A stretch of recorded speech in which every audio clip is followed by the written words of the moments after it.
আপনি যদি কক্সবাজারে যান অথবা কক্সবাজার যাওয়ার প্ল্যান করেন তাহলে আপনার সামনে থাকার জন্য মোস্ট কমনলি দুইটা অপশন সামনে আসবে। একটা হচ্ছে কলাতলী বিচের আশেপাশে হোটেল, আর একটা হচ্ছে সুগন্ধা বিচের আশেপাশে হোটেল। এই দুটাই কক্সবাজারের মোস্ট পপুলার জায়গা যেখানে অনেক বেশি মানুষ থাকে। আজকের এই ছোট্ট ভিডিওতে এই দুটো সমুদ্র সৈকতের আশেপাশের অবস্থা সম্পর্কে আপনাদেরকে গুরুত্বপূর্ণ কিছু ইনফরমেশন দিব, যেন আপনারা খুব সুন্দরভাবে ডিসিশন নিতে পারেন যে কোন জায়গায় আপনি থাকবেন। বেশ কয়েকবার কক্সবাজার যাওয়ার এক্সপিরিয়েন্স থেকেই আমি ইনফরমেশনগুলো আপনাদের সাথে শেয়ার করব, যেন আপনারা সঠিক ইনফরমেশনটা পান এবং সেই অনুযায়ী ডিসিশন নিতে পারেন এবং আপনাদের কক্সবাজার ট্যুরটি অনেক ভালোভাবে শেষ হয়।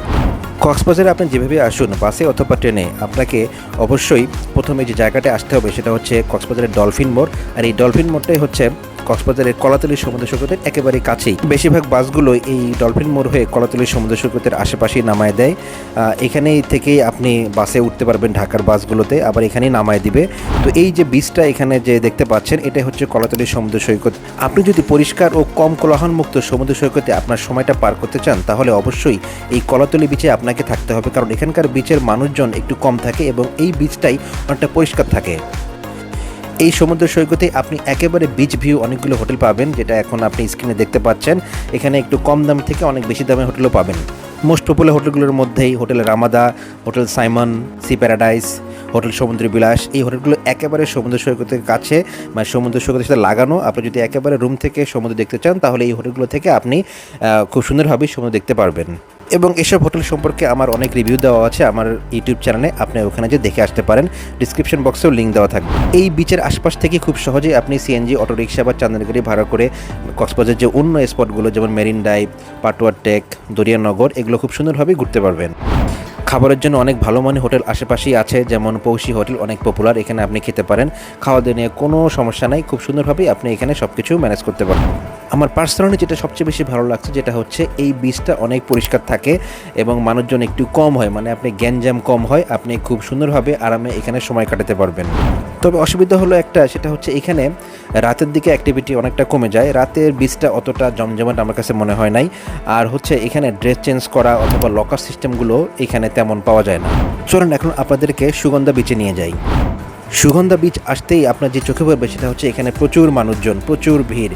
ঢুকতে আপনি বুঝতে পারবেন যে এখানে অনেক মানুষজনের ভিড় থাকে, মার্কেট থাকে, দোকানপাট সব কিছু একটু জমজমাট টাইপের এবং মানুষ অনেক বেশি। আপনি মাঝে মাঝে এমন হয় দেখবেন যে আপনি গোসল করা বা পানিতে পা রাখার মতো জায়গা পাচ্ছেন না। এখানে এরকম একটা অবস্থা প্রায় বেশিরভাগ সময় থাকে, কারণ বেশিরভাগ মানুষ প্রথমে এখানেই আসে, কলাতলী বিচে যায় না, এখানেই প্রথম আসে। বিশেষ করে যারা অত বেশি অ্যানালাইসিস করে না, খালি সমুদ্র সৈকত দেখতে আসে, তারা প্রথমেই এই সুগন্ধা বিচে আসে। এই জন্য এখানে একেবারে সামনে কোনো হোটেল এভাবে লাগানো নয়, যে দু একটা আছে সেগুলো খুব বেশি যে ভালো তা বলবো না।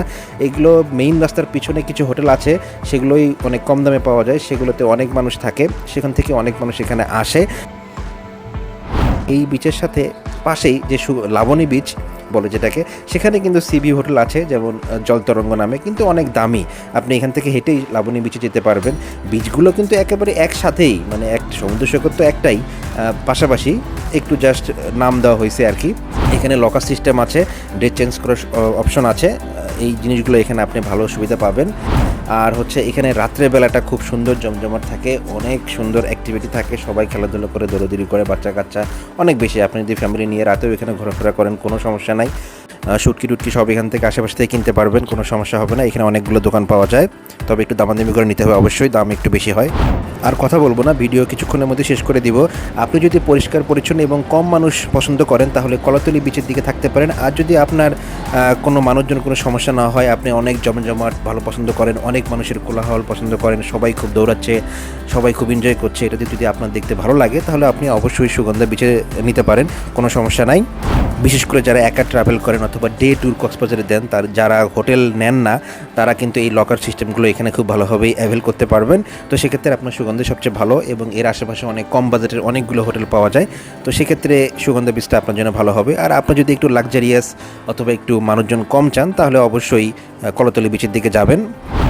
গত বছরে আমি সুগন্ধা বিচের গ্রিন নেচার এবং রিসোর্ট হোটেলটি থেকেছিলাম। হোটেলটা অনেক ভালো, একেবারে আমি সি ভিউ বলবো না, এটা সুগন্ধা বিচ এবং কলাতলি বিচের মাঝামাঝি জায়গায় অবস্থিত। হোটেলের সামনের জায়গাটা কিন্তু অপরিষ্কার, তেমন সি ভিউ না, হোটেলের ছাদ থেকে সি দেখা যায় কিন্তু ওটাকে সি ভিউ বলে না আর কি। এই হোটেলের রিভিউ আমার চ্যানেলে দেওয়া আছে, আপনি দেখে আসতে পারেন, অনেক ভালো হোটেল।